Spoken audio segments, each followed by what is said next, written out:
സമ്മേളനത്തിലേക്ക് കടക്കുകയാണ്.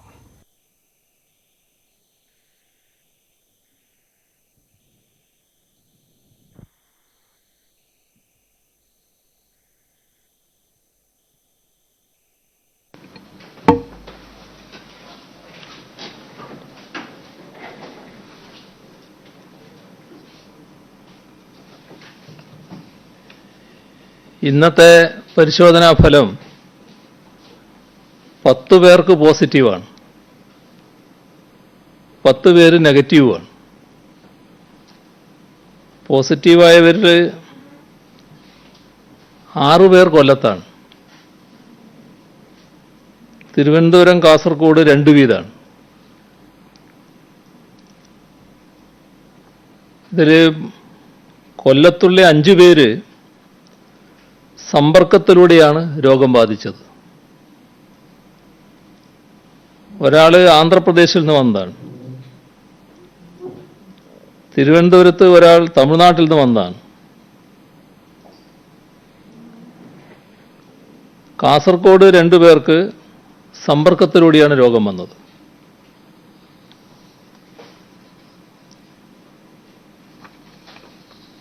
നെഗറ്റീവായവർ കണ്ണൂർ 3, കോഴിക്കോട് 3, കാസർഗോഡ് 3, പത്തനംതിട്ട 1. ഇങ്ങനെയാണ് നെഗറ്റീവായിട്ടുള്ളത്. ഇതിൽ ഇന്നത്തെ രോഗബാധയുടെ കാര്യത്തിൽ പ്രത്യേകം ശ്രദ്ധിക്കേണ്ട ചില കാര്യങ്ങളുണ്ട്. അതിൽ 3 പേർ ആരോഗ്യ പ്രവർത്തകരാണ്, ഒരാൾ മാധ്യമപ്രവർത്തകനുമാണ്.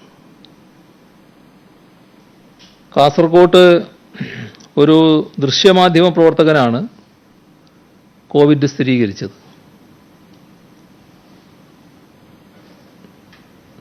നേരത്തെ മുതലേ ആവർത്തിച്ച് പറയുന്നതാണ്, മാധ്യമപ്രവർത്തകർ റിപ്പോർട്ടിംഗ് ഘട്ടത്തിൽ നല്ല ജാഗ്രത പാലിക്കണം എന്നുള്ളത്. അതിലൊന്നുകൂടി അഭ്യർത്ഥിക്കാനുള്ളത്, വാർത്താശേഖരണം ഇന്നത്തെ സാഹചര്യത്തിൽ അപകടരഹിതമായി നിർവഹിക്കാൻ നിങ്ങളെല്ലാവരും പ്രത്യേകം ശ്രദ്ധിക്കണമെന്നുള്ളതാണ്. ഇതുവരെ 495 പേർക്കാണ് സംസ്ഥാനത്ത് രോഗം സ്ഥിരീകരിച്ചത്. 123 പേരാണ് ചികിത്സയിലുള്ളത്.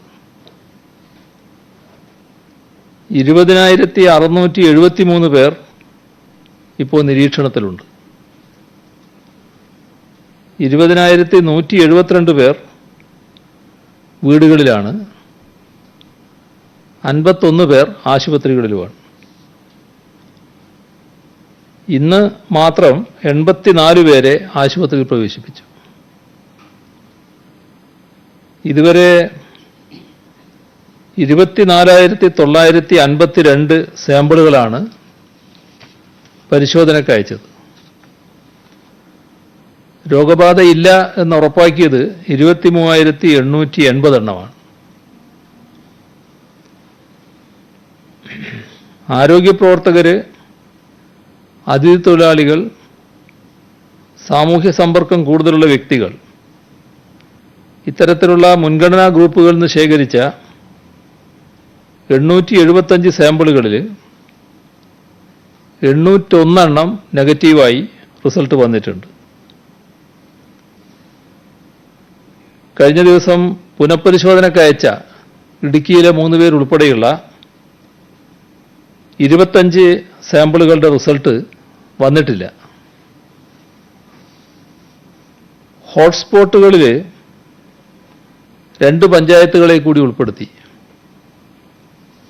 ഇത് ഇടുക്കിയിലെ വണ്ടിപ്പെരിയാർ, കാസർഗോഡ് അജാനൂർ. ഇപ്പോൾ സംസ്ഥാനത്ത് 102 ഹോട്ട്സ്പോട്ടുകളാണുള്ളത്. ഇതിൽ 28 ഹോട്ട്സ്പോട്ട് കണ്ണൂർ ജില്ലയിലാണ്. ഇടുക്കിയിൽ 15 ഹോട്ട്സ്പോട്ടുകളാണുള്ളത്.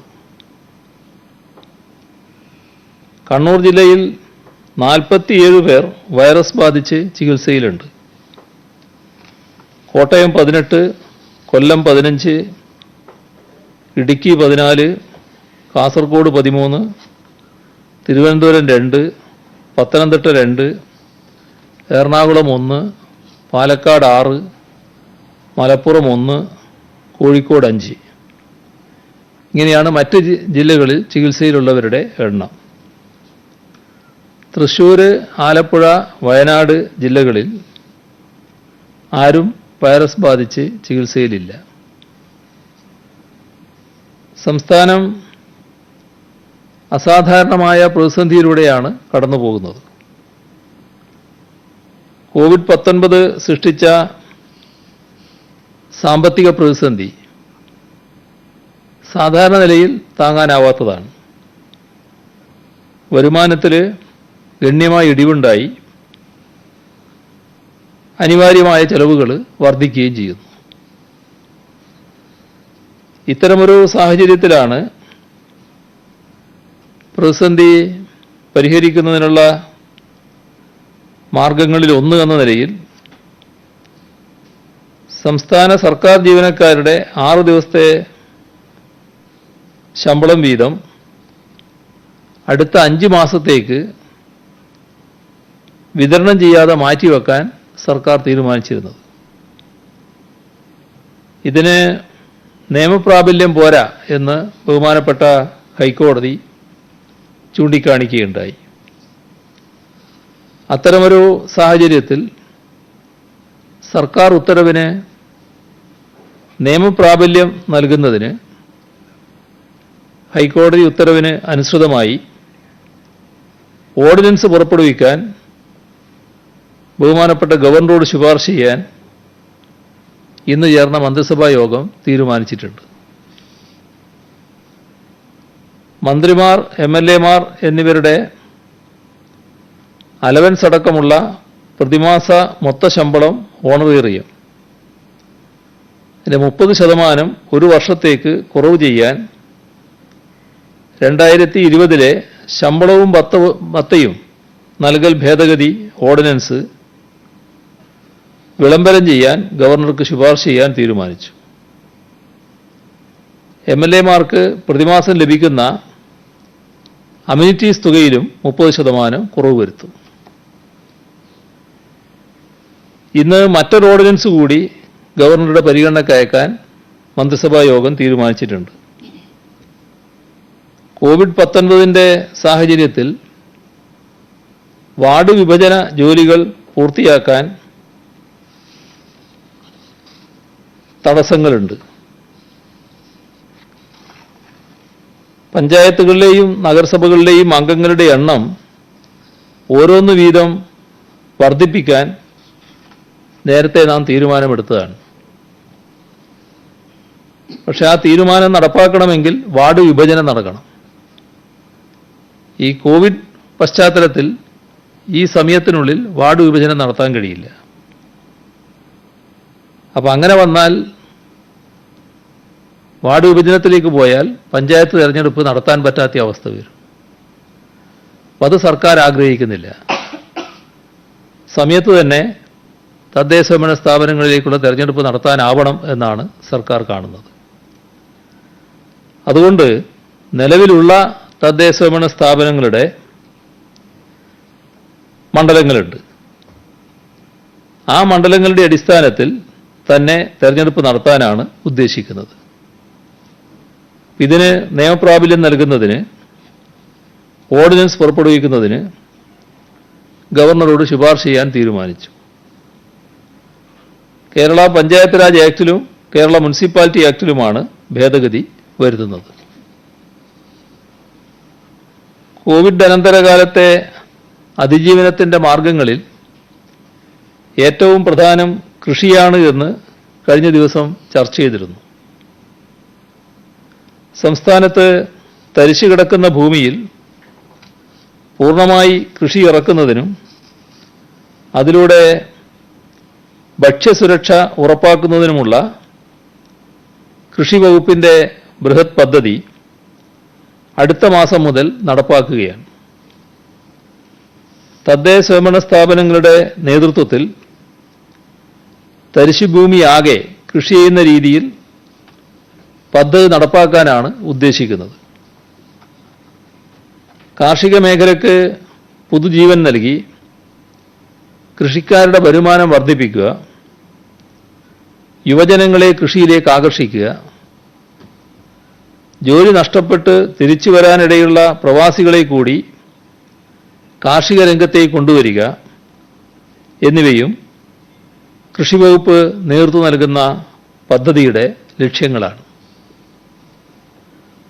കഴിഞ്ഞയാഴ്ച ബന്ധപ്പെട്ട മന്ത്രിമാരുടെയും സെക്രട്ടറിമാരുടെയും യോഗത്തിൽ കോവിഡ്-19 ബാധയുടെ ആഘാതം മറികടന്ന് കൃഷിയിൽ വലിയ മുന്നേറ്റമുണ്ടാക്കാനുള്ള നിർദ്ദേശങ്ങളാണ് ചർച്ച ചെയ്തത്. ഇതനുസരിച്ച് കൃഷിവകുപ്പ് തയ്യാറാക്കിയ കരട് പദ്ധതി ഇന്ന് ചേർന്ന സെക്രട്ടറിമാരുടെയും ബന്ധപ്പെട്ട മന്ത്രിമാരുടെയും യോഗം പരിഗണിച്ചു. ചർച്ചയിൽ വന്ന നിർദ്ദേശങ്ങൾ കൂടി കണക്കിലെടുത്ത് പദ്ധതിക്ക് അവസാന രൂപം നൽകാനും നടപ്പാക്കാനുമുള്ള നടപടികൾ പെട്ടെന്ന് തന്നെ ആരംഭിക്കാനും തീരുമാനിച്ചിട്ടുണ്ട്. കന്നുകാലി സമ്പത്തിന്റെ വർധന,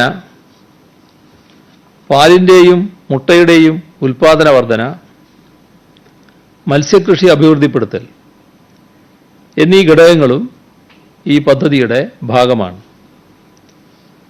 പദ്ധതി നടപ്പാക്കുന്നതിന് എല്ലാ തദ്ദേശ സ്വയംഭരണ സ്ഥാപനങ്ങളും വാർഷിക പദ്ധതിയിൽ മെയ് 15 മുൻപ് ആവശ്യമായ മാറ്റം വരുത്തും. തദ്ദേശ സ്വയംഭരണ സ്ഥാപനങ്ങൾ ഇതിനകം തന്നെ വാർഷിക പദ്ധതി സമർപ്പിച്ചിട്ടുണ്ട്. കഴിഞ്ഞ വർഷം തീരാത്ത പദ്ധതികളുടെ കണക്കും ബജറ്റ് വിഹിതവും ഉൾപ്പെടുത്തി മെയ് 15 മുൻപ് പദ്ധതി പരിഷ്കരിക്കാൻ തീരുമാനിച്ചിട്ടുണ്ട്. ഈ സമയത്തിനകം തന്നെ ഭക്ഷ്യസുരക്ഷയ്ക്കുള്ള പരിപാടിയും കൂടി ഉൾപ്പെടുത്താനാണ് തീരുമാനം. കോവിഡിന്റെ പശ്ചാത്തലത്തിൽ തയ്യാറാക്കിയ ബൃഹത് പദ്ധതി കണക്കിലെടുത്ത് പദ്ധതിയിൽ ആവശ്യമായ മാറ്റം വരുത്തും. ഓരോ പഞ്ചായത്തിലും തരിശു കിടക്കുന്ന ഭൂമി സംബന്ധിച്ച് വ്യക്തമായ വിവരങ്ങൾ ഇപ്പോൾ തന്നെ സർക്കാരിൻ്റെ കയ്യിലുണ്ട്. ഇതിൻ്റെ അടിസ്ഥാനത്തിൽ ഓരോ സ്ഥലത്തിനും അനുയോജ്യമായ കൃഷി ഇറക്കാനാണ് ഉദ്ദേശിക്കുന്നത്. തരിശു കിടക്കുന്ന ഭൂമി ഉടമ തന്നെ കൃഷി ചെയ്യുകയാണെങ്കിൽ അതിനുള്ള പിന്തുണ സർക്കാർ നൽകും. കൃഷി ചെയ്യാൻ അവർക്ക് താൽപ്പര്യമില്ലെങ്കിൽ അവരുടെ സമ്മതത്തോടെ സ്വയം സന്നദ്ധ സംഘങ്ങളോ കുടുംബശ്രീയോ പഞ്ചായത്തിന് നേതൃത്വമുള്ള കമ്മിറ്റിയോ കൃഷി ഇറക്കും. ഇങ്ങനെ കൃഷി ഇറക്കുമ്പോൾ ഉടമകളെ കൂടി പങ്കാളികളാക്കാനും ശ്രമിക്കും. തദ്ദേശ സ്വയംഭരണ വകുപ്പിനും കൃഷി വകുപ്പിനും പുറമെ മൃഗസംരക്ഷണം, ജലസേചനം, സഹകരണം, ഫിഷറീസ്, വ്യവസായം, പട്ടികജാതി പട്ടികവർഗക്ഷേമം ഈ വകുപ്പുകളും ഈ പദ്ധതിയിൽ വിവിധ തലത്തിൽ പങ്കാളികളാകും. എല്ലാ പ്രവർത്തനവും കൃഷി വകുപ്പ് ഏകോപിപ്പിക്കും. ആരാണോ കൃഷി നടത്തുന്നത് അവർക്ക് വായ്പയും സബ്സിഡിയും മറ്റ് പിന്തുണയും നൽകും. കൃഷി ചെയ്യുന്നവർക്ക് വായ്പ നൽകുന്നതിനാണ് സഹകരണ സംഘങ്ങൾ ശ്രദ്ധിക്കേണ്ടത്. പലിശരഹിത വായ്പയോ കുറഞ്ഞ പലിശക്കുള്ള വായ്പയോ ലഭ്യമാക്കണം. പച്ചക്കറി ഉൽപ്പാദനം ഗണ്യമായി വർദ്ധിപ്പിക്കാൻ തീരുമാനിച്ചിട്ടുണ്ട്. അതോടൊപ്പം ശീതീകരണ സംവിധാനത്തിന് വ്യക്തമായ പദ്ധതി ഉണ്ടാക്കാനും തീരുമാനിച്ചിട്ടുണ്ട്. പച്ചക്കറി കൃഷി കൂടുതലുള്ള പ്രദേശങ്ങളിൽ ശീതീകരണി അനിവാര്യമാണ്. ശീതീകരിച്ച വാഹനങ്ങളും വേണ്ടിവരും. ഹ്രസ്വകാല ദീർഘകാല പരിപാടികൾ പദ്ധതിയിൽ ഉൾപ്പെടുത്തിയിട്ടുണ്ട്. അടുത്ത ജൂൺ മുതൽ സെപ്റ്റംബർ വരെയുള്ള മാസങ്ങളിൽ വിള ലഭിക്കുന്ന രീതിയിലുള്ള ഇടപെടലുകളാണ് ഹ്രസ്വകാല പദ്ധതിയിലുള്ളത്. ഓണക്കാലവും കൂടി കണ്ടുകൊണ്ടുള്ള ഒരു പരിപാടിയായിരിക്കും ഇത്. ജലസേചനത്തിനുള്ള അടിസ്ഥാന സൗകര്യങ്ങൾ ഉണ്ടാക്കലും മെച്ചപ്പെടുത്തലും ദീർഘകാല പദ്ധതിയുടെ ഭാഗമായി വരും.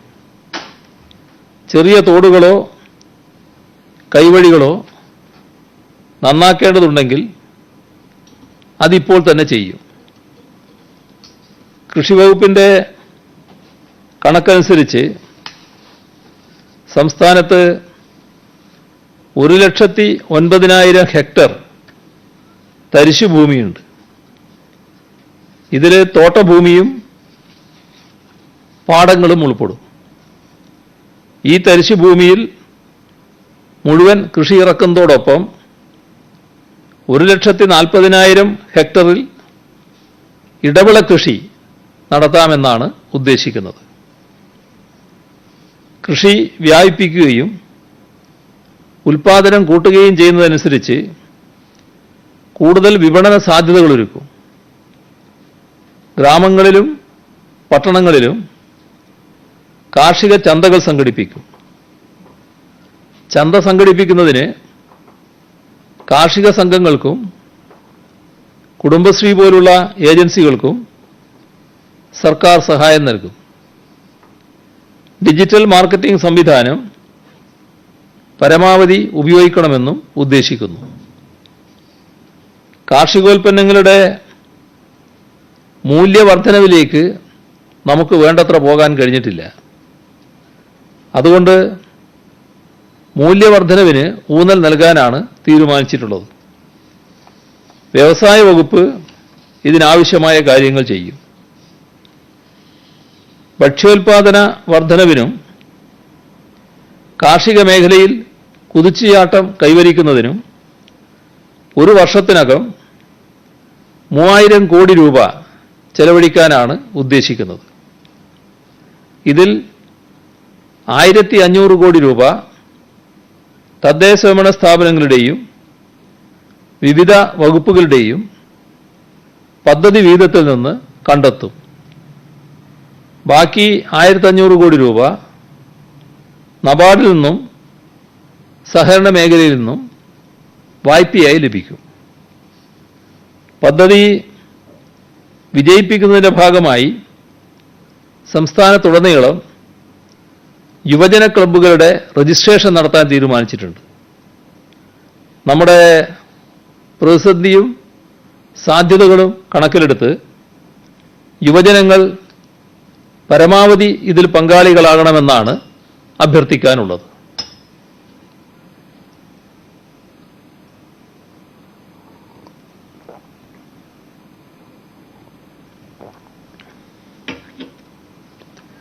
ലോക്ക്ഡൗൺ കാലത്ത് സംസ്ഥാനത്ത് പലയിടത്തും മാലിന്യങ്ങൾ വലിച്ചെറിയുന്നുണ്ട്. റോഡിൽ വാഹനങ്ങളും ആളുകളും കുറഞ്ഞതിനാൽ ഇത് പിടിക്കപ്പെടുന്നില്ല. ജനങ്ങൾ സ്വന്തമായി തീരുമാനിച്ചാലേ ഈ പ്രശ്നം പരിഹരിക്കാനാവൂ. മാലിന്യങ്ങൾ അലക്ഷ്യമായി പൊതുസ്ഥലത്ത് നിക്ഷേപിക്കുന്നത് വലിയ ആപത്തിന് കാരണമാകും. പ്രത്യേകിച്ചും വേനൽ മഴ കൂടി പെയ്യുന്ന ഘട്ടത്തിൽ.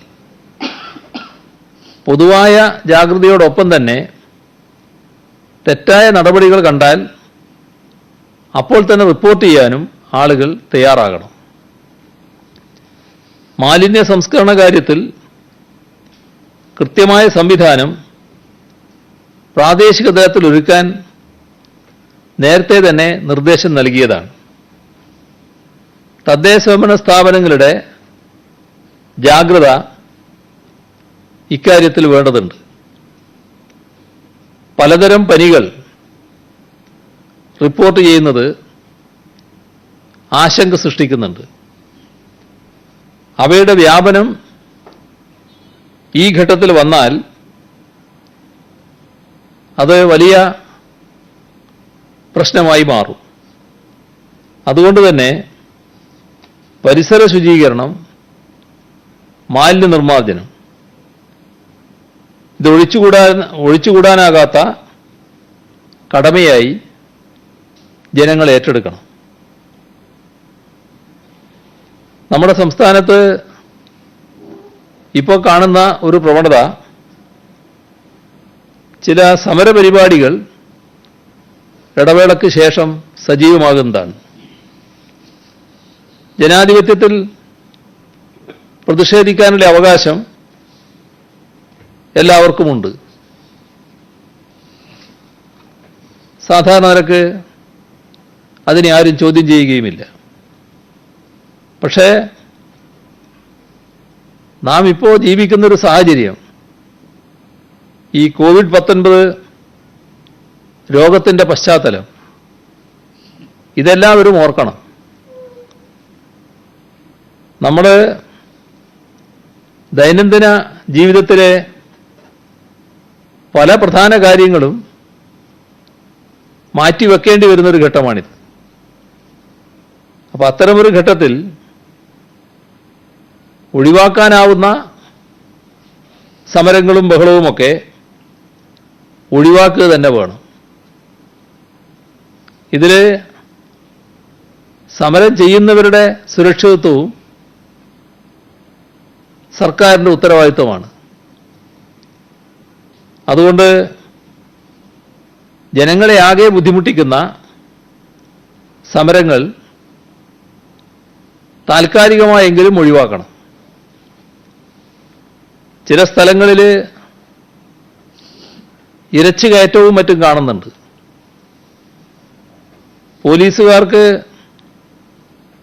സമരക്കാരുമായി ശാരീരികമായി ഇടപെടേണ്ട സാഹചര്യം ഉണ്ടാക്കരുത്. വാർത്താ സമ്മേളനങ്ങൾ ദുരിതാശ്വാസ നിധിയിലേക്ക് സംഭാവന നൽകുന്നവരുടെ പേരുകൾ പരാമർശിക്കാറുണ്ട്. മുഖ്യമന്ത്രിയുടെ ദുരിതാശ്വാസ നിധിയിലേക്ക് തങ്ങളാൽ കഴിയുന്ന സംഭാവനകൾ നൽകിയ സാധാരണ മനുഷ്യരെ അഭിനന്ദിച്ച് ഇന്ന് മാതൃഭൂമി ദിനപത്രം മുഖപ്രസംഗം എഴുതിയിട്ടുണ്ട്. സർക്കാരിൻ്റെ പ്രവർത്തനങ്ങൾക്ക് ഊർജം പകരുന്ന ആ വാക്കുകൾക്ക് നന്ദി പറയുന്നു. അതിഥി തൊഴിലാളി ക്യാമ്പുകളിൽ സുരക്ഷാ മാനദണ്ഡങ്ങൾ പാലിക്കുന്നുണ്ടോ എന്ന കാര്യം ആവർത്തിച്ച് ഉറപ്പുവരുത്തണം. ഇത് മിക്കവാറും ദിവസങ്ങളിൽ പറയുന്നത് ഇതിൽ നിതാന്ത ജാഗ്രത ഉണ്ടാവണം എന്നുള്ളത് കൊണ്ടാണ്, ഒരു വീഴ്ചയും സംഭവിക്കാൻ പാടില്ല എന്നുള്ളത് കൊണ്ടാണ്. വ്യാജ വാർത്തകൾക്കെതിരായ ഇടപെടൽ ശക്തിപ്പെടുത്തുകയാണ്. ഓരോ വാർത്തയുടെയും യാഥാർത്ഥ്യം പരിശോധിച്ച് ജനങ്ങളോട് പറയാനുള്ള സംവിധാനമാണ് ഒരുക്കുന്നത്. ഇക്കാര്യത്തിൽ മാധ്യമങ്ങളുടെ സഹായവും തേടിയിട്ടുണ്ട്. പക്ഷേ തെറ്റായ വിവരങ്ങൾ പ്രചരിപ്പിക്കുന്നതിന് അറുതിയില്ല എന്ന സ്ഥിതിയാണ് ഉള്ളത്. കോവിഡ്-19 കേരളത്തിൽ സാമൂഹ്യ വ്യാപനത്തിലെത്തി എന്ന മട്ടിൽ പല കേന്ദ്രങ്ങളിൽ നിന്നും പ്രചാരണം നടത്തുന്നുണ്ട്. ചാത്തന്നൂരിൽ വലിയ തോതിൽ രോഗം പടരുന്നുവെന്ന പ്രചാരണം ഇന്ന് ശ്രദ്ധയിൽപ്പെട്ടു. അത്തരമൊരവസ്ഥ നിലനിൽക്കുന്നില്ല. കോവിഡ് ബാധയുമായി ബന്ധപ്പെട്ട് അനിയന്ത്രിതമായ ഒന്നും സംഭവിക്കുന്നുമില്ല. എന്നിട്ടും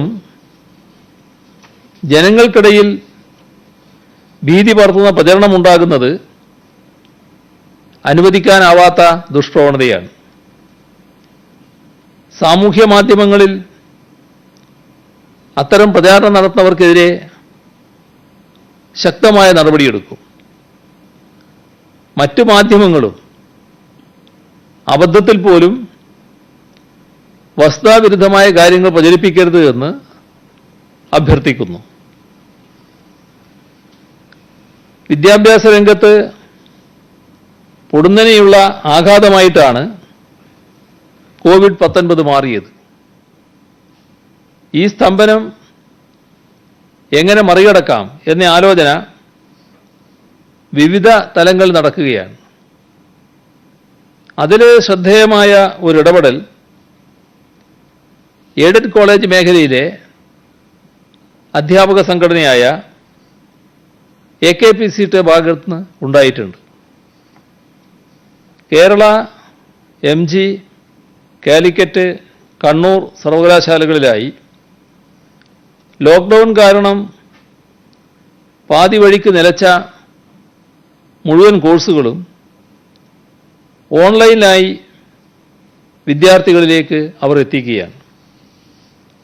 ഈ 4 സർവകലാശാലകളിലായി 205 കോഴ്സുകൾ 1,00,000-ൽ പരം വിദ്യാർത്ഥികളെ പങ്കെടുപ്പിച്ചുകൊണ്ട് ലേൺ ഇൻ ലോക്ക്ഡൗൺ എന്ന പരിപാടി അവർ നടപ്പാക്കുകയാണ്. 1000-ൽ പരം അധ്യാപകരാണ് ക്ലാസ് എടുക്കുന്നത്. വിദ്യാർത്ഥികൾക്ക് അഭിപ്രായങ്ങൾ പറയാനും സംശയങ്ങൾ ദൂരീകരിക്കാനും ഉള്ള അവസരങ്ങൾ ഈ ക്ലാസുകളുടെ ഭാഗമായി ലഭിക്കുന്നുമുണ്ട്. AKPCTയെ കാണിച്ച ഈ മാതൃകയെ അഭിനന്ദിക്കുന്നു. ലോക്ക്ഡൗൺ കാരണം സർവീസ് നടത്താൻ പറ്റാത്ത സാഹചര്യത്തിൽ സംസ്ഥാനത്തെ മോട്ടോർ വാഹനങ്ങളുടെ ഏപ്രിൽ 1-ന് അടക്കേണ്ട ത്രൈമാസ നികുതി അടക്കുന്നതിന് ജൂൺ 15 വരെ സാവകാശം നൽകും. സ്വകാര്യ ടൂറിസ്റ്റ് ബസ്സുകൾ, ഓട്ടോ, ടാക്സി, ചരക്ക് വാഹനങ്ങൾ എന്നിവയ്ക്കെല്ലാം ഇതിൻ്റെ പ്രയോജനം ലഭിക്കും. ഇക്കൊല്ലം ഫെബ്രുവരി 1-നും ജൂൺ 30-നുമിടയിൽ കാലാവധി അവസാനിക്കുന്ന വാഹനങ്ങളുടെ ഫിറ്റ്നസ് സർട്ടിഫിക്കറ്റ്, രജിസ്ട്രേഷൻ എന്നിവയ്ക്കും എല്ലാവിധ പെർമിറ്റുകൾക്കും ഡ്രൈവിംഗ് ലൈസൻസ് അടക്കമുള്ള രേഖകൾക്കും ജൂൺ 30 വരെ സാധുതയുണ്ടാകും. സംസ്ഥാനത്ത് സർവീസ് പെൻഷൻ വിതരണം മെയ് 4 മുതൽ 8 വരെയാണ് നടത്തുക. ഇതിനായി ട്രഷറികളിൽ പ്രത്യേക ക്രമീകരണങ്ങൾ ഏർപ്പെടുത്തിയിട്ടുണ്ട്.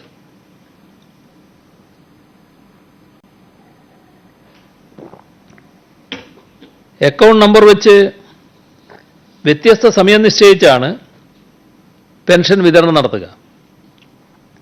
ഒരു സമയം കൗണ്ടറുകൾക്ക് മുൻപിൽ പരമാവധി 5 പേരെ മാത്രമേ അനുവദിക്കൂ. നേരിട്ടെത്താൻ കഴിയാത്തവർക്ക് ബാങ്ക് അക്കൗണ്ട് വിവരങ്ങൾ നൽകിയാൽ അക്കൗണ്ടിലേക്ക് പണം ട്രാൻസ്ഫർ ചെയ്യും. സംസ്ഥാനത്ത് സ്കൂളുകളിൽ വിദ്യാർത്ഥികൾക്കാവശ്യമായ മാസ്ക് നിർമ്മിക്കാനുള്ള പ്രവർത്തനങ്ങൾ പൊതുവിദ്യാഭ്യാസ വകുപ്പ് ആരംഭിച്ചു. Higher secondary, vocational higher secondary, NSS വളണ്ടിയർമാരുടെയും സമഗ്ര ശിക്ഷാ കേരളയുടെയും നേതൃത്വത്തിലാണ് മാസ്കുകൾ തയ്യാറാക്കുന്നത്. മാസ്കുകൾ ഉപയോഗിക്കുന്നത് കൂടി വരുന്നുണ്ട്. എന്നാൽ പൊതുസ്ഥലങ്ങളിലെല്ലാം മാസ്ക് ഉപയോഗിക്കുന്നത് നിർബന്ധമാക്കേണ്ടതായിട്ടുണ്ട്. മാസ്ക് മുഖം മറക്കുക എന്നുള്ളതാണ് ഉദ്ദേശിക്കുന്നത്. ടവലോ തോർത്തോ ഷാളോ എന്തുകൊണ്ടും മുഖം മറച്ചുള്ള നിലപാടുകൾ എടുക്കാവുന്നതാണ്. ബ്രേക്ക് ദ ചെയിൻ 2ാം ഘട്ടം നാം തുടങ്ങുകയാണ്. തുപ്പല്ലേ തോറ്റുപോകും എന്ന ശീർഷകത്തിലാണ് ഈ പദ്ധതി നടപ്പാക്കുന്നത്. ഇതിൽ നേരത്തെ പറഞ്ഞ കാര്യങ്ങൾ ഒന്നുകൂടി ആവർത്തിച്ച് പറയുകയാണ്. സോപ്പ് ഉപയോഗിച്ച് കൈകൾ വൃത്തിയാക്കുക, മാസ്ക് ഉപയോഗിച്ച് മുഖം മറക്കുക, ശാരീരിക അകലം പാലിക്കുക, മാസ്ക് ഉൾപ്പെടെ ഉപയോഗിക്കുന്ന വസ്തുക്കൾ വലിച്ചെറിയാതിരിക്കുക,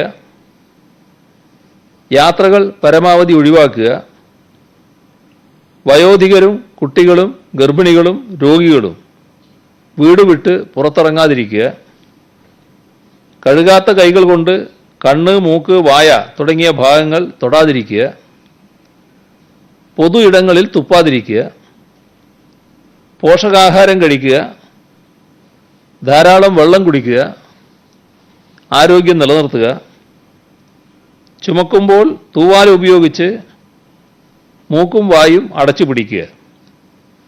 ഇതെല്ലാമാണ് ഈ ക്യാമ്പയിനിൽ ഊന്നൽ നൽകുന്നത്. ഇന്ത്യയിലെ ഇതര സംസ്ഥാനങ്ങളിൽ നിന്ന് കേരളത്തിലേക്ക് വരാനുള്ളവരുടെ രജിസ്ട്രേഷൻ ആരംഭിച്ചിട്ടുണ്ട്. വിദേശ രാജ്യങ്ങളിലെ പ്രവാസി മലയാളികൾക്ക് സ്വദേശത്തേക്ക് മടങ്ങി വരുന്നതിനായി നോർക്ക ഏർപ്പെടുത്തിയ രജിസ്ട്രേഷൻ സംവിധാനത്തിൽ ഇന്നുവരെ 3,20,463 പേർ രജിസ്റ്റർ ചെയ്തിട്ടുണ്ട്.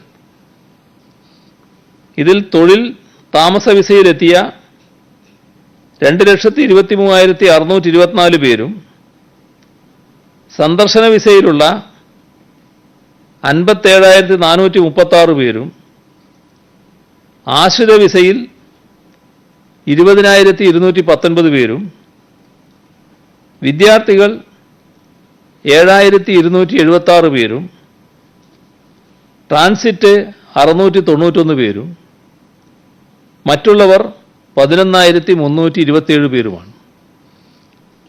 തിരിച്ചു വരാനുള്ള കാരണങ്ങൾ പരിശോധിക്കുമ്പോൾ തൊഴിൽ നഷ്ടപ്പെട്ട് തിരിച്ചു വരുന്നവർ 56,114 ആണ്.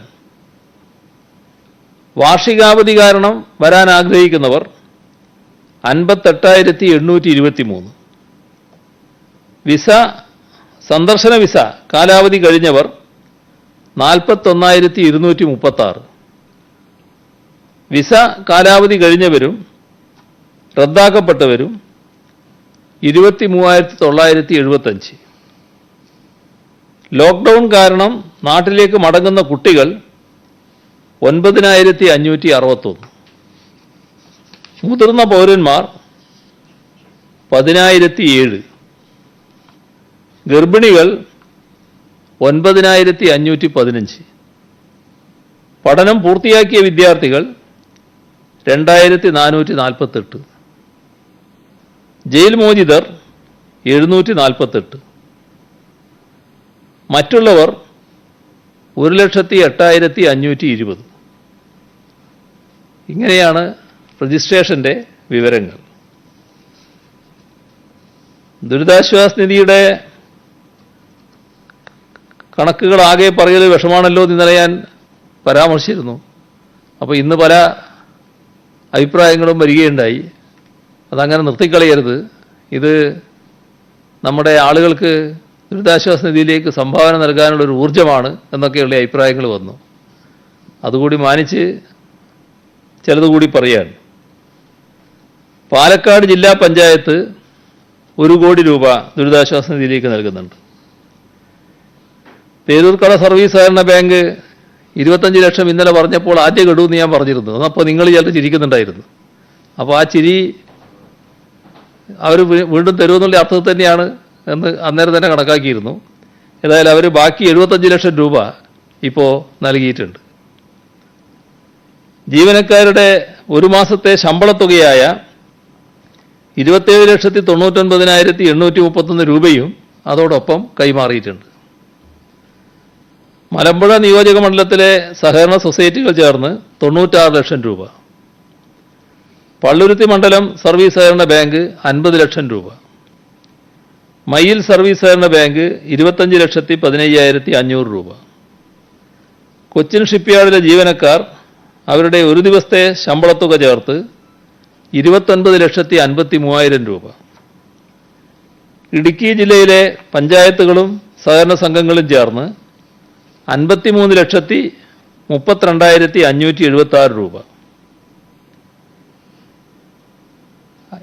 അങ്ങനെ നോക്കിയാൽ ഇതുവരെ ഇടുക്കിയിൽ നിന്ന് ലഭിച്ച തുക 2,82,54,040 രൂപയാണ്. കണ്ണൂർ ജില്ലാ ലൈബ്രറി കൗൺസിൽ 36,56,560 രൂപ. തലശ്ശേരി റൂറൽ സഹകരണ ബാങ്ക് 30,20,073 രൂപ.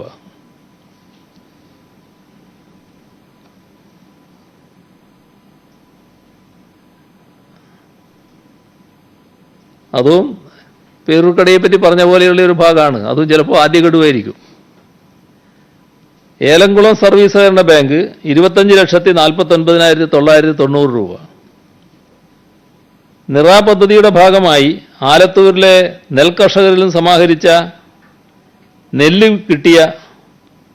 വിറ്റിട്ട് കിട്ടിയ 25 ലക്ഷം രൂപ ആദ്യ ഗഡുവായി ദുരിതാശ്വാസ നിധിയിലേക്ക് കൈമാറി. Kerala bishop council of churches chairman bishop Oommen George അദ്ദേഹത്തിൻ്റെ ഒരു മാസത്തെ ശമ്പളമായ 40,175 രൂപ. Postal telecom BSNL employees society 25 lakh രൂപ. Kottakkal supreme industries limited 20 lakh രൂപ. Asianet satellite communication private limited 25 lakh രൂപ. സംസ്ഥാന വിവരാവകാശ commissioner chief Vinson M Paul മറ്റ് 4 കമ്മീഷണർമാർ തങ്ങളുടെ ഒരു മാസത്തെ ശമ്പളം 13,29,653 രൂപ. കോടിയേരി സർവീസ് സഹകരണ ബാങ്ക് 23,72,75 രൂപ. പൊന്നിൻ സർവീസ് സഹകരണ ബാങ്ക് 14,60,000 രൂപ. വടക്കുംപാട് സർവീസ് സഹകരണ ബാങ്ക് 11,76,001 രൂപ. ബ്രിഡ്ജസ് ഡെവലപ്മെന്റ് കോർപ്പറേഷൻ എംപ്ലോയീസ് ഒരു മാസത്തെ ശമ്പളം ചേർത്ത് 15,93,000 രൂപ. തലശ്ശേരി ടൗൺ സർവീസ് സഹകരണ ബാങ്ക് 10,70,047 രൂപ. കേരള ഡെന്റൽ കൗൺസിൽ 10 ലക്ഷം രൂപ. ബാലരാമപുരം ഗ്രാമപഞ്ചായത്ത് 10 ലക്ഷം രൂപ. പൂവച്ചൽ ഗ്രാമപഞ്ചായത്ത് 10 ലക്ഷം. പെരിഞ്ഞനം പഞ്ചായത്ത് 5 ലക്ഷം. രാമചന്ദ്രൻ സിംഗപ്പൂർ 1 ലക്ഷം. തിരുവനന്തപുരം ആനയറ കടകംപള്ളി ക്ഷേത്രം 1 ലക്ഷം രൂപ. IT ജീവനക്കാരുടെ ക്ഷേമ സംഘടന പ്രതിധ്വനി 1 ലക്ഷം രൂപ.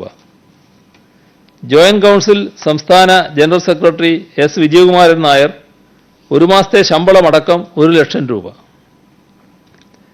മൃഗസംരക്ഷണ വകുപ്പിൽ നിന്ന് റിട്ടയർ ചെയ്ത കണ്ണൂരിലെ ഡോക്ടർ PV മോഹനും ക്ഷീരവികസന വകുപ്പിൽ ഡെപ്യൂട്ടി ഡയറക്ടറായ ഭാര്യ രാജശ്രീയും ചേർന്ന് 2 സ്വർണ്ണ പതക്കങ്ങൾ. മന്ത്രി രാമേന്ദ്രൻ കടന്നപ്പള്ളി തൻ്റെ അമ്മ സൂക്ഷിച്ചു വച്ചിരുന്ന നാണയത്തുട്ടുകളടങ്ങിയ കൊച്ചുപെട്ടി ദുരിതാശ്വാസ നിധിയിലേക്ക് സംഭാവനയായി നൽകിയിട്ടുണ്ട്. അമ്മ പാർവതി 2 വർഷം മുൻപാണ് മരിച്ചത്. ഈ പെട്ടി അദ്ദേഹം അമൂല്യ നിധി പോലെ സൂക്ഷിച്ചു വെച്ചതാണ്. സംസ്ഥാനത്തെ ആരോഗ്യ പ്രവർത്തനങ്ങൾക്കായി 50 വാഹനങ്ങൾ വിട്ടു നൽകാമെന്ന് ഊബർ ഇന്ത്യ പ്രൈവറ്റ് ലിമിറ്റഡ് അറിയിച്ചിട്ടുണ്ട്. ഇത്രയാണ് ഇന്ന് പറയാനുള്ള കാര്യങ്ങൾ. ഇപ്പോൾ ഈ ദിവസവും രോഗബാധ എണ്ണം വർദ്ധിക്കുന്നത് നമ്മൾ വളരെ പെട്ടെന്ന് ഇടുക്കി കോട്ടയം ജില്ലയിൽ ഗ്രീൻ സോണിലേക്ക് മാറ്റി. അത് കൂടിയാലോചനയില്ലാതെ പെട്ടെന്ന് തീരുമാനമായിരുന്നു. അതാണ് ഈ രോഗം വീണ്ടും ഇങ്ങനെ വരാൻ കാരണമെന്ന് വിമർശനങ്ങളുണ്ട്. പ്രത്യേകിച്ച് ഇന്ന് വിദേശകാര്യ സഹമന്ത്രി വി മുരളീധരനാണ് ഈ ഒരു നിലപാട് പരസ്യമായി പറഞ്ഞത്. എന്താണ് അത്തരത്തിലുള്ള വാസ്തവമുണ്ടോ? അദ്ദേഹം അങ്ങനെ ഒരു വിദണ്ഡവാദം ഉന്നയിച്ചോ? എപ്പോഴാണ് അദ്ദേഹം പറഞ്ഞത്? അങ്ങനെ അദ്ദേഹത്തിന്റെ ഒരു മാധ്യമങ്ങളെ കണ്ടപ്പോൾ പറഞ്ഞതാണ്. എങ്ങനെ?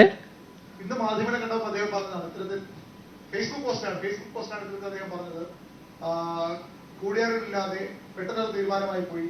അത് പ്രത്യേകിച്ചും ഇടുക്കിയും കോട്ടയവും ഗ്രീൻ സോണിലേക്ക് മാറ്റിയതൊക്കെ തെറ്റായ തീരുമാനമായി പോയി. അതിന്റെ ഒരു ഫലം കൂടിയാണ് ഇപ്പോൾ അനുഭവിക്കുന്നത്. അതിനെതിരെ ഒരു വിമർശനം നമ്മുടെ സംസ്ഥാനത്തെ മന്ത്രിമാരൊക്കെ ഉന്നയിച്ചു വേണ്ടിയിരുന്നു. അതൊരു വിവരമില്ലാത്ത മറുപടിയാണത്, ഒരു പ്രതികരണമാണത്. ഒരു കേന്ദ്രമന്ത്രി സ്ഥാനത്തിന് ചേർന്ന ഒരു പ്രതികരണമല്ലത്. എവിടെ ആലോചിച്ചില്ല എന്നാണ് അദ്ദേഹം പറയുന്നത്? സാധാരണഗതിയിൽ സംസ്ഥാനത്ത് ആലോചിക്കാനുള്ള സംവിധാനമുണ്ട്. ആ ആലോചനകളുടെ ഭാഗമായിട്ട് തന്നെയാണ് അങ്ങനെ ഒരു നിലപാടെടുത്തത്. അവിടെ വലിയ തോതിൽ എണ്ണം വർദ്ധിക്കുന്ന നിലയാണ് വന്നത്. അതിൻ്റെ ഭാഗമായിട്ടാണ് അത്തരമൊരു നിലപാടിലേക്ക് പോയത്. അത് നല്ല രീതിയിൽ പടരുന്നത് തടയുന്നതിന് ഇടയാക്കുമെന്ന് തന്നെയാണ് കാണുന്നത്. ഞാനിപ്പോഴും വിശ്വസിക്കുന്നില്ല അങ്ങനൊരു നിലപാട് കേന്ദ്രമന്ത്രിസ്ഥാനത്തിരിക്കുന്ന ഒരാളുടെ ഭാഗത്തുനിന്നുണ്ടാകുമെന്നുള്ളത്.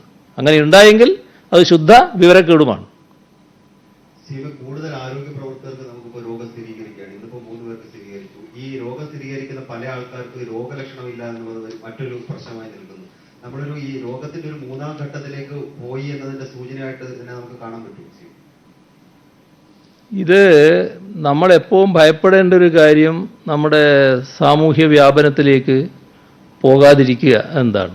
അതിലേക്ക് സ്വാഭാവികമായിട്ട് ചില നീക്കങ്ങൾ ഉണ്ടാകും. ഇതിൻ്റെ ഒരു ഭാഗം ആലോചിച്ചാൽ എപ്പോഴും നമ്മളത് ഭയപ്പെടേണ്ട ഒരു കാര്യമാണ്.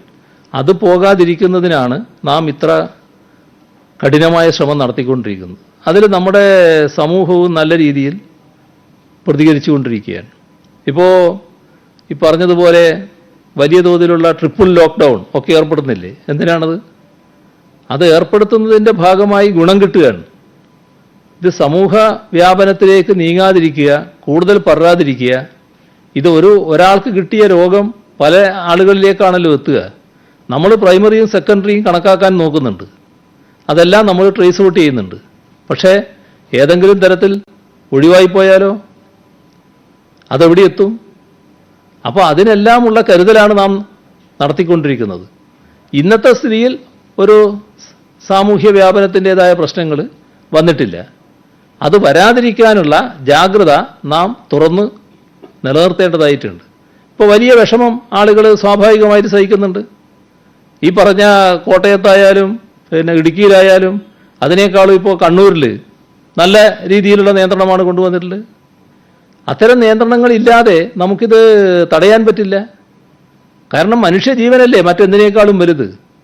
നമ്മളൊരു 4-5 ദിവസം യാത്ര ചെയ്യുന്നതിന് പ്രയാസം അനുഭവിക്കുന്നു, അല്ലെങ്കിൽ മറ്റു പ്രയാസങ്ങൾ അനുഭവിക്കുന്നു. അതിനേക്കാളെല്ലാം വലുതാണല്ലോ അവിടെയുള്ള കുറേ ആളുകളുടെ ജീവൻ സംരക്ഷിക്കുക എന്നുള്ളത്.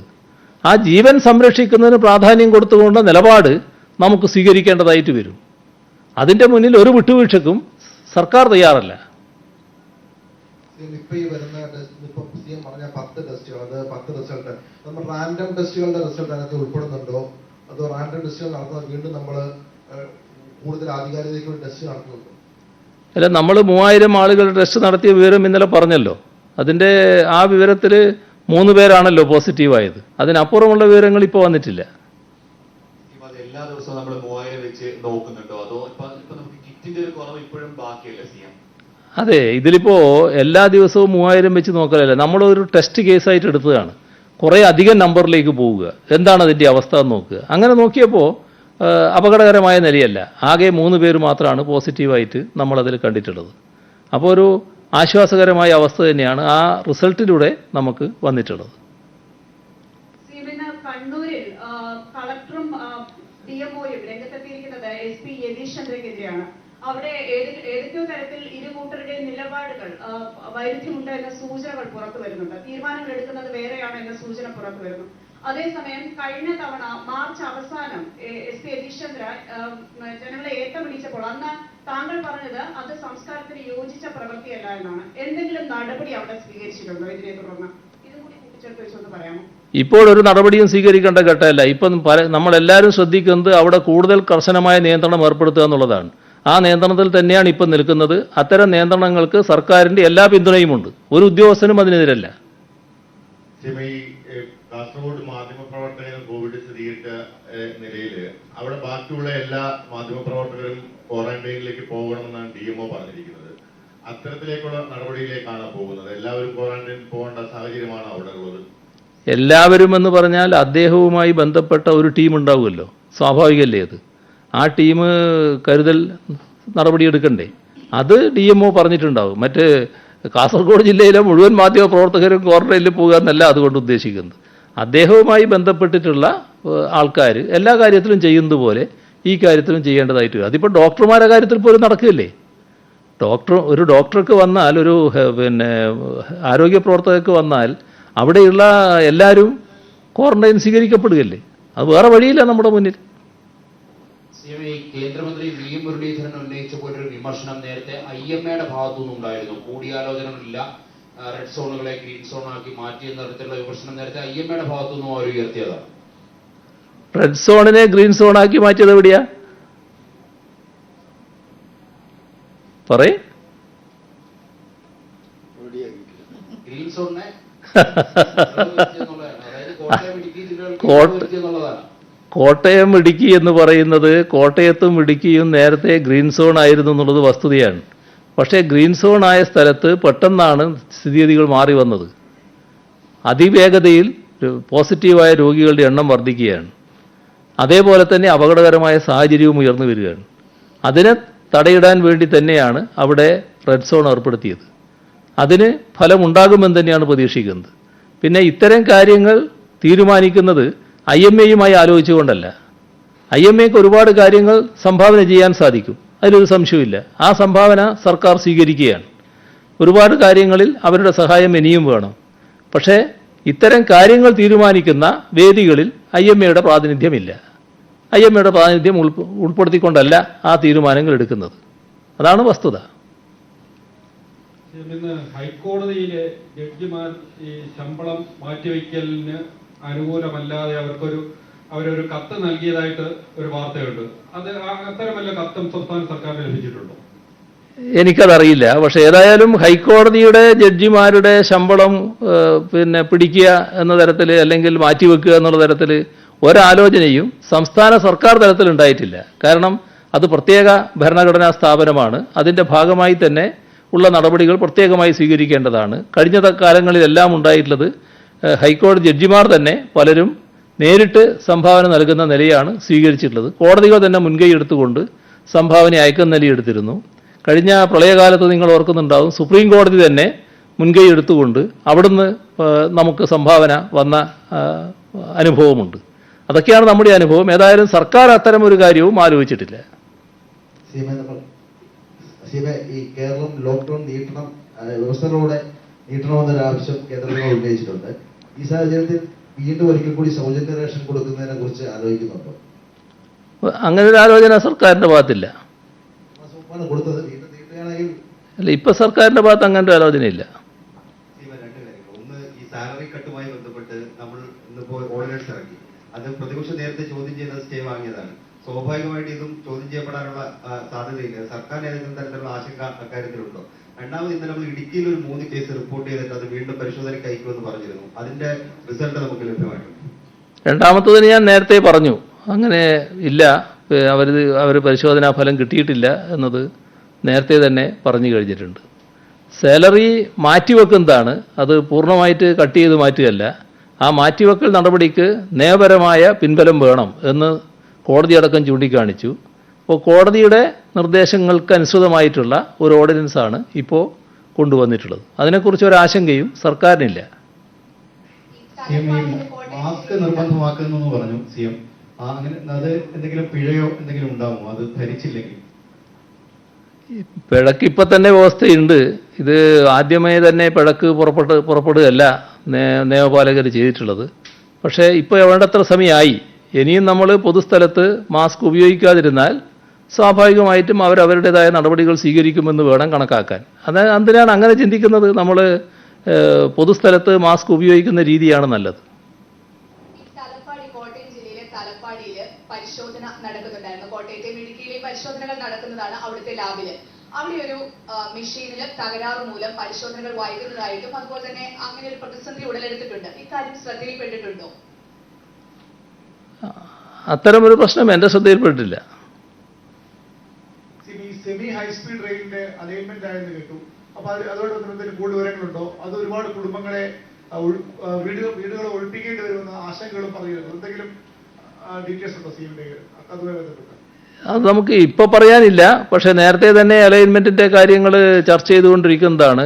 ഏത് അലൈൻമെൻറ്റ് കേരളത്തിൽ ഉണ്ടായാലും കുറച്ച് കുടുംബങ്ങളെ പ്രതികൂലമായി ബാധിക്കുമെന്നത് ശരിയാണ്. പക്ഷേ ഈ പദ്ധതി ആവശ്യമാണോ ആവശ്യമില്ലേ എന്നുള്ളതാണ് പ്രശ്നം. അത് ഏറ്റവും ഒഴിച്ചുകൂടാത്തതും വേഗം തന്നെ നടപ്പാക്കേണ്ടതുമാണെന്നാണ് പൊതു അഭിപ്രായം നേരത്തെ മുതലേ കേരളത്തിലുള്ളത്. അതുമായി ബന്ധപ്പെട്ട് സർക്കാർ മുന്നോട്ട് പോകാൻ തന്നെയാണ് നടപടികൾ എടുത്തിട്ടുള്ളത്. ഇപ്പോൾ അതിൻ്റെ വിശദാംശങ്ങൾ എൻ്റെ കയ്യിലില്ല. മുഖ്യമന്ത്രിയുടെ ദുരിതാശ്വാസ നിധിയിലേക്ക് ഇതുവരെ എത്ര തുക ലഭിച്ചിട്ടുണ്ട്? അത് ആ കണക്ക് എൻ്റെ കയ്യിലില്ല, ഇപ്പോൾ ഇല്ല. ലഡാക്ക് കാർഗിൽ എന്നിവിടങ്ങളിലൊക്കെ ജോലി നോക്കുന്ന സൈനികർ, വിരമിച്ച സൈനികർ ഇപ്പൊ അവര് ബാംഗ്ലൂരാണ് ഉള്ളത്. അവർ പക്ഷെ തിരിച്ച് നാട്ടിലേക്ക് വരാൻ പറ്റാത്ത ഒരു അവസ്ഥയുണ്ട്. അവർ ക്വാറന്റൈൻ പീരീഡ് അവിടെ കഴിഞ്ഞവരാണ്. ഏപ്രിൽ 19 ക്വാറന്റൈൻ കഴിഞ്ഞ് നിൽക്കുന്ന 50ഓളം സൈനികരുണ്ട്, വിരമിച്ചവരാണ്. അവർ വിരമിച്ചത് കൊണ്ട് തന്നെ അവരെ ക്യാമ്പുകളിൽ അവരെ ഉൾക്കൊള്ളാത്ത ഒരു സാഹചര്യമാണ്. അവരെ കൊണ്ടുവരുന്നതിന് പ്രത്യേക സഹായം എന്തെങ്കിലും ലഭിക്കുമോ എന്നൊരു ഇതാണ് ചോദിക്കുന്നത്. മറ്റൊരു ചോദ്യം കൂടി, മെയ് ജൂൺ കാലത്ത് PSC റാങ്ക് ലിസ്റ്റ് അവസാനം വരുന്ന ഒരു വിഷയമുണ്ട്. അത് നീട്ടാനുള്ള എന്തെങ്കിലും നടപടിയിലേക്ക് നിർദ്ദേശം കൊടുക്കുമോ? ഇപ്പോഴത്തെ അവസ്ഥയിൽ കേരളത്തിലേക്ക് വരേണ്ട മറ്റു സംസ്ഥാനങ്ങളിലുള്ളവർ, പ്രത്യേകിച്ച് ഇതുപോലുള്ള ആൾക്കാർ, അവർ വരുന്നതിന് മറ്റു തടസ്സങ്ങളില്ല. അവർ നോർക്കയുടെ വെബ്സൈറ്റിൽ രജിസ്റ്റർ ചെയ്യണം. ആ രജിസ്റ്റർ ചെയ്തതിന് ശേഷം അവരെ തന്നെ അറിയിക്കും എപ്പോഴാണ് വരേണ്ടത് എന്നുള്ളത്. അതനുസരിച്ചുള്ള നടപടികൾ സ്വീകരിക്കുന്നതായിരിക്കും. PSC ലിസ്റ്റിൻ്റെ കാര്യം ഇപ്പോൾ ആലോചിച്ചിട്ടില്ല. കോവിഡ് ബാധിതനായ ഒരാള് രോഗമുക്തനായി എന്ന് പറയാനായി എത്ര ടെസ്റ്റുകളാണ് നെഗറ്റീവ് ആകേണ്ടത്? ഇത് തമ്മിലുള്ള ഇടവേള, ഈ ടെസ്റ്റുകൾ തമ്മിലുള്ള ഇടവേള എത്രയാണ്?